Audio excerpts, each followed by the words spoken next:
Right, guys. I was looking at a few of the comments about my, I don't know, slightly maybe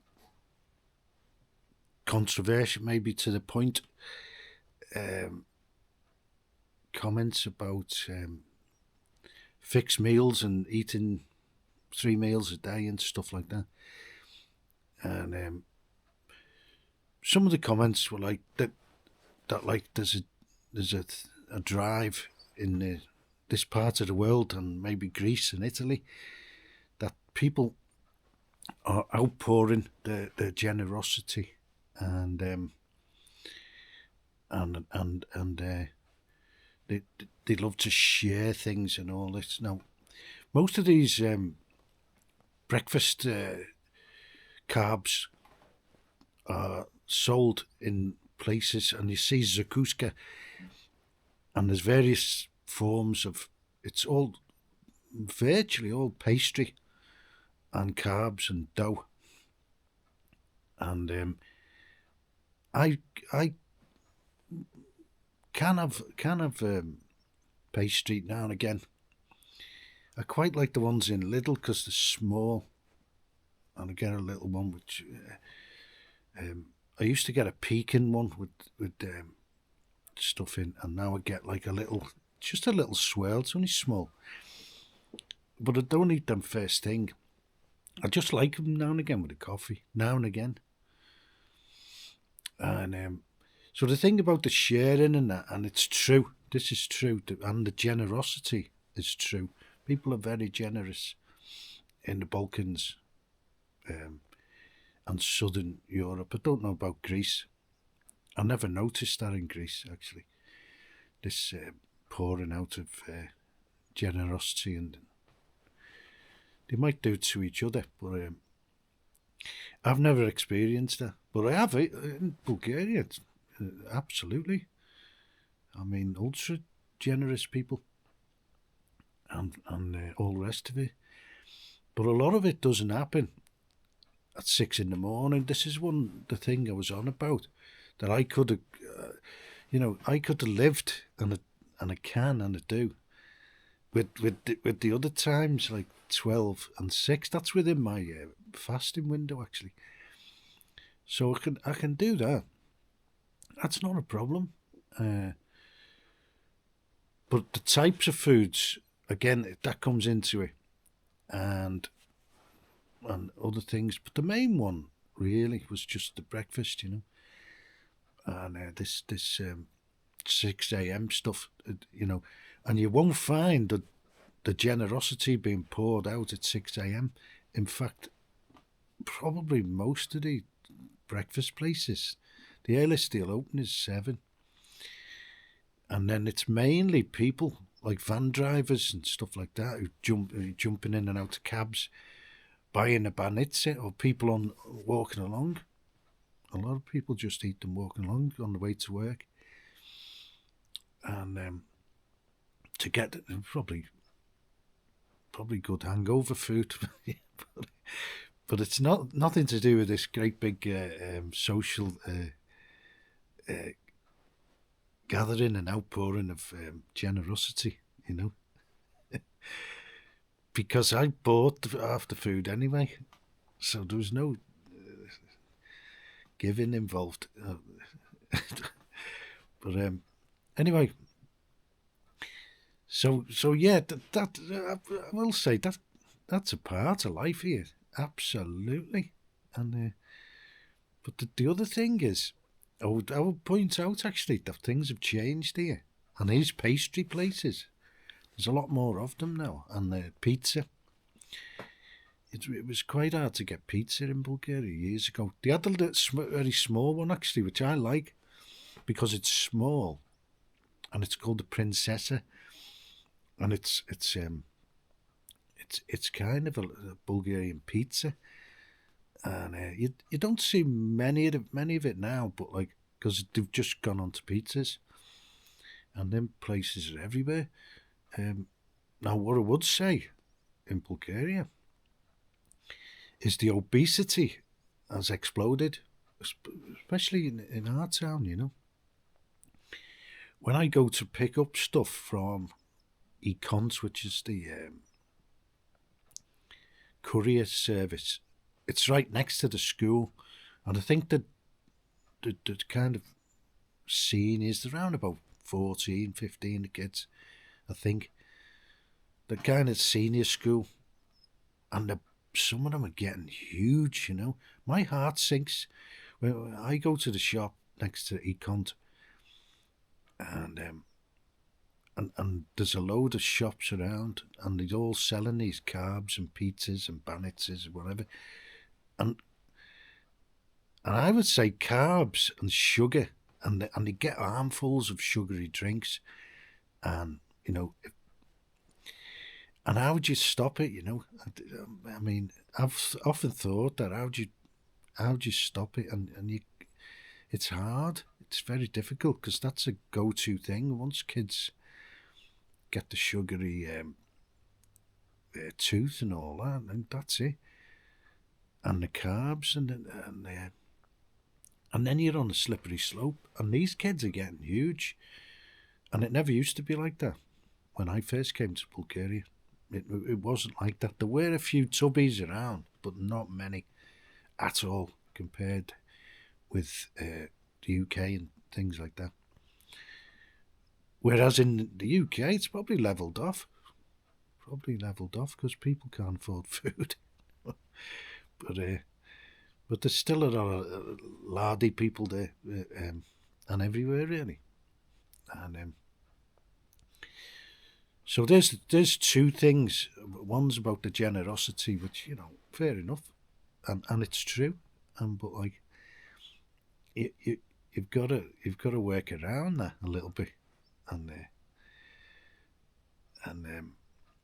you know, watch what type of foods is circulating and things like that. And I've got to watch what I eat. I really have, and drink.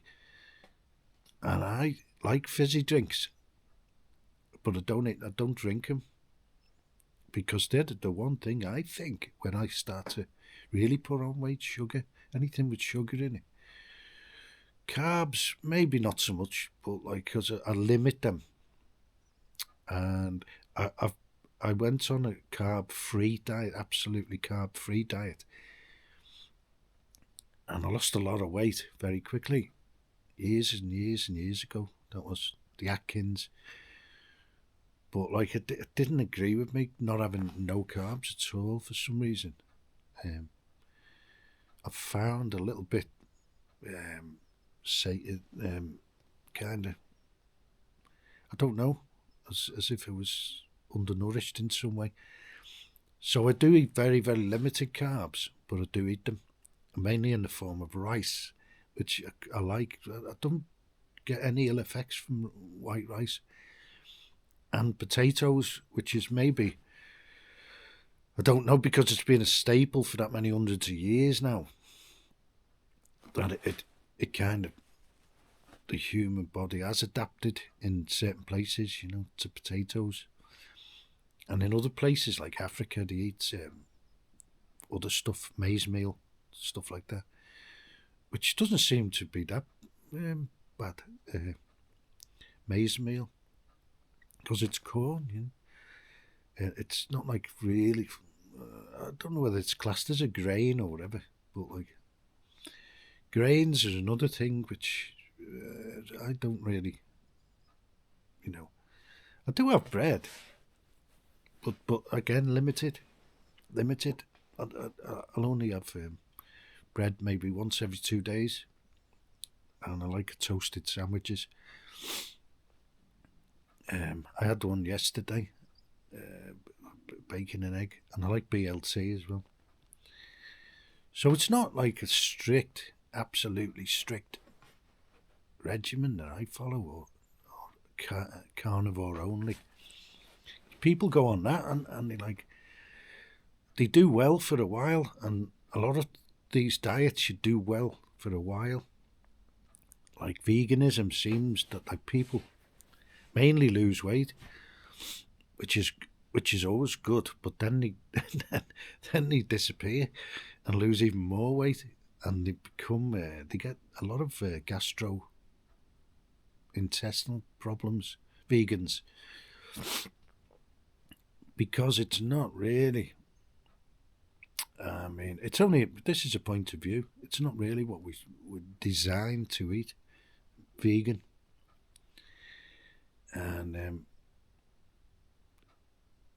you could look at all these different things, and also kind of fruit and fermentation and pickles, pickled food and stuff like that, because it does things to the food. And I find fermented food, that can do away with a lot of the poisons in the food. And fruit is designed to be eaten by mammals and birds, and then that's the way the plants seed themselves, because they're fixed in place, and the fruit. And so if you eat fruit seasonally, it could be I think fruit's okay seasonally. I really do. That's just my opinion. Just thinking it through, logic. That like fruit is actually there to be eaten. It's given by the trees and the plants to be eaten when it's ripe and to seed. That's the whole purpose of it, and it spreads spreads the species then as well, especially with birds. And so there's all these different things to think about with diet and everything. It all feeds into this thing about, and the one thing is like quite obvious, and this is pretty obvious, is carbs and sugar are not good for you in large quantities, and that's what a lot of people eat. And processed foods, which are mostly sugars, and you can have other ideas on salt and that.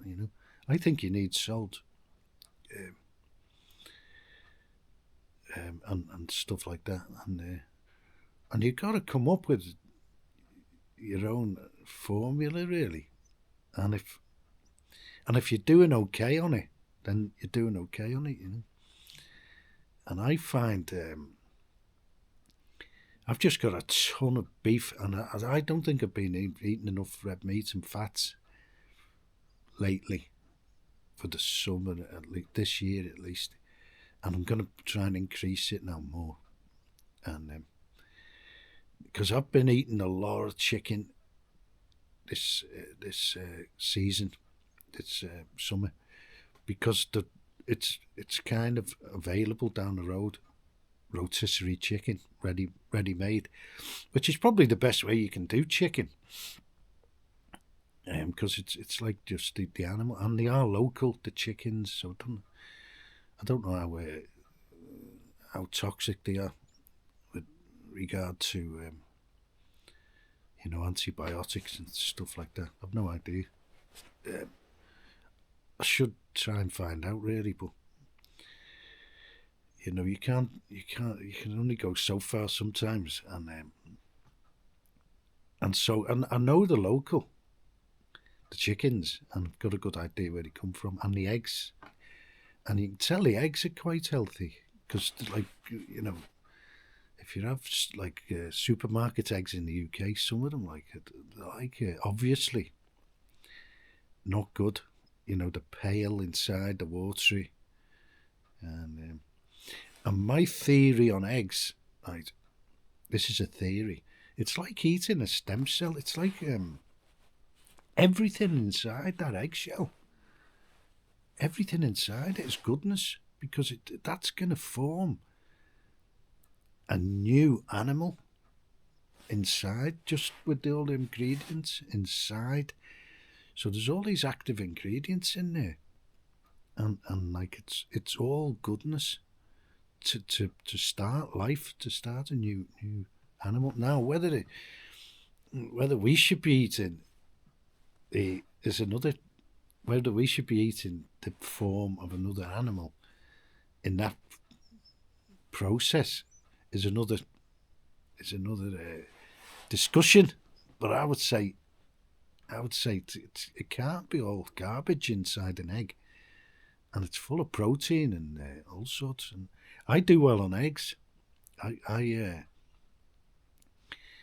do well on eggs. If I eat a couple of eggs in the morning, say, or in the mid morning, or whenever, then if I'm ever gonna have breakfast, that's what I have: eggs and bacon.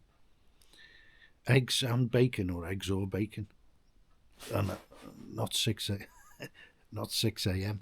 It'll be about 10, 11, maybe 11. That's what I did yesterday, 11.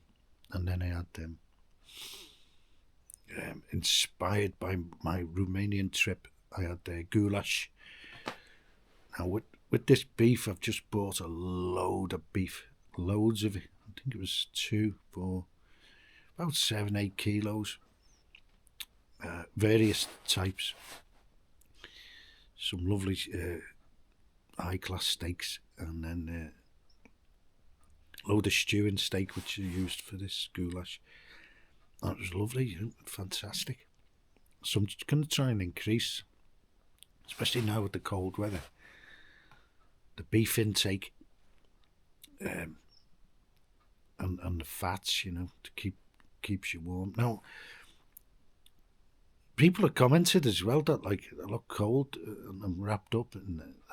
Now, I worked outside all my working life outside, and I wasn't doing a super physical role, like labouring or digging holes, anything like that.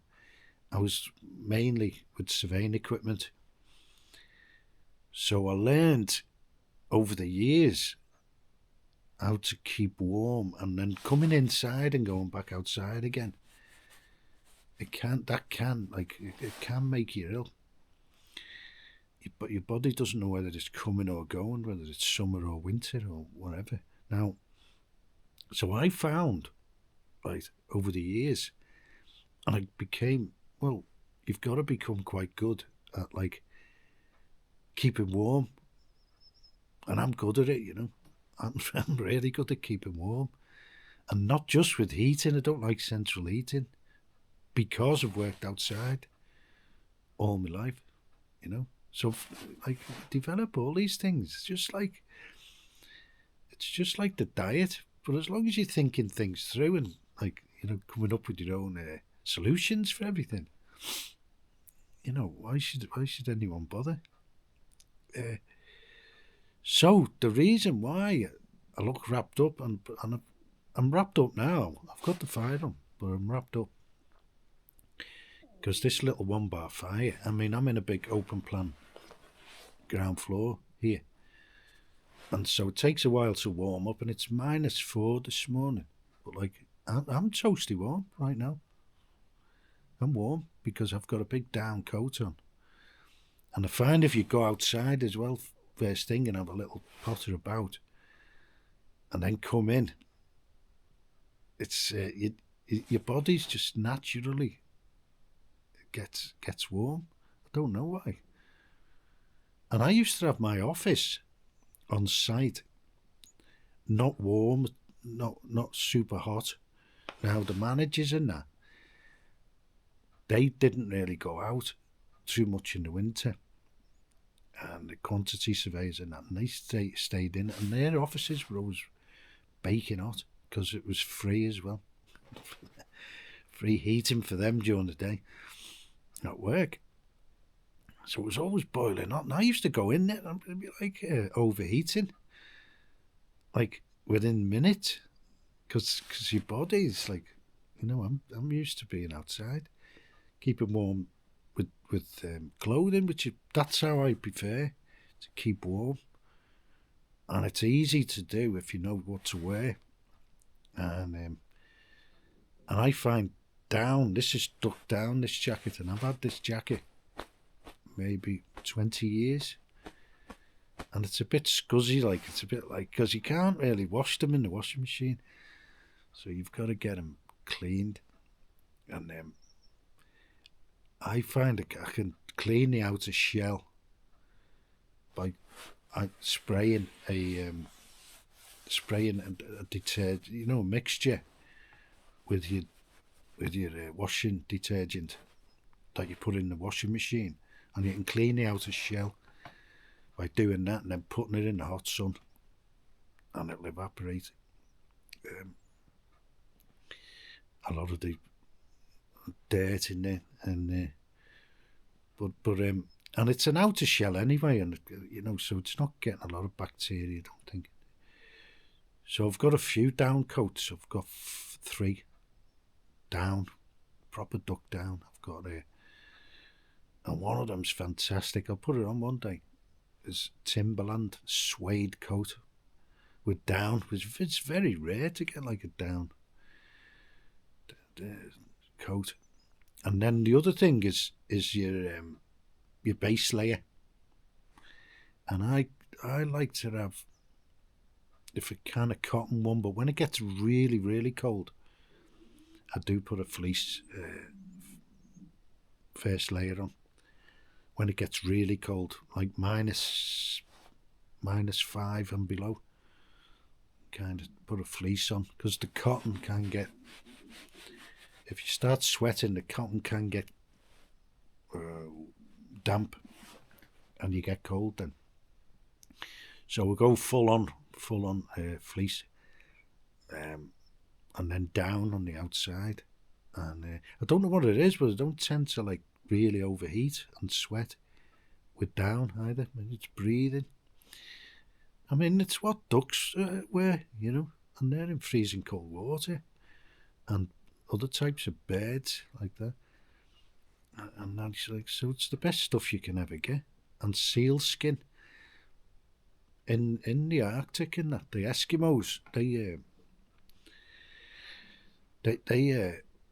make things out of seal skin, and seal skin's the best skin ever designed for freezing Arctic weather, and it's not even fair. So how good can seal skin be? It must be. There must be the design of it must be incredible, and they make seal skins, boots and leggings and that, and then they'll have the whole suit. And sad, I'd love to get hold of one of them. I'd love to get hold of sealskin boots. I'd love to go up there, and they measure you up in the Eskimo tent in the igloo. I once watched who was it? Ray Mears, and he went and got measured up for this sealskin, and he said it doesn't look like it's going to be warm. He said, but if you put anything else with it, it spoils it ruins the effect. It ruins the alchemy of how it works. If you start putting like big cotton socks on with these, he said that's all you've got to wear, and it feels strange sometimes, but you get out there and it's like, I'd love to get hold of a pair of them. Anyway, and fur stuff is good as well. Anything with fur, I find, is it breathes well, and that kind of stuff, But when you get down really minus, I mean, this coat, you can't wear it unless it's really cold. You can't wear it; it's too hot.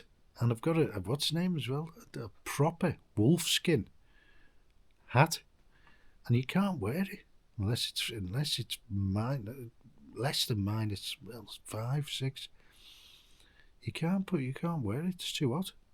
Your head just boils, scrambles your brains. So there's a lot of things like coming into winter now, like the diet and stuff like that, and keeping warm. And like, there was one comment which said it's freezing. I'm not freezing. I'm warm. And I've worked outside all my life, and I know how to keep warm. And I'm never cold. And I see all these pensioners in the UK, and they say like they're going to freeze to death in the winter.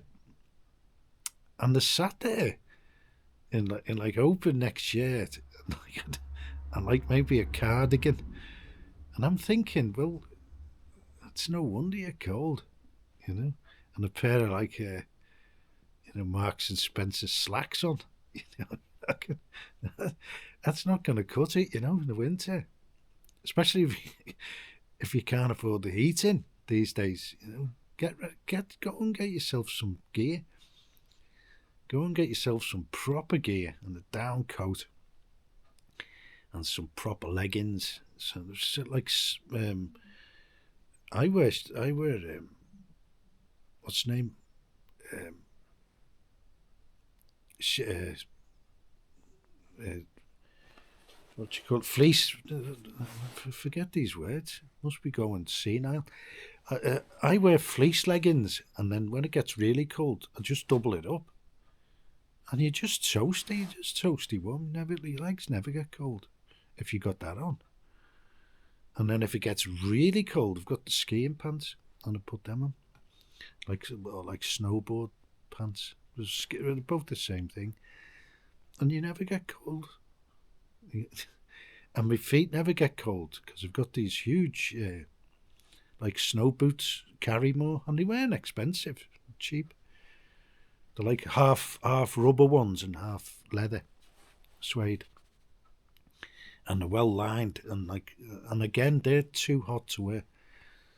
And like get a couple of pairs of socks on and then boots on, you're good to go. You'll never get cold, unless you just, I don't know. Even if you sat in a chair, you won't get cold. Anyway, so there's a few tips as well to get warm. And have some proper clothing, if you're worried about this winter, and it's saying all these pensioners are going to die, you know what I mean? I'm almost a pensioner. I'm not going to die of the cold anyway. Might die of something else, but it won't be the cold.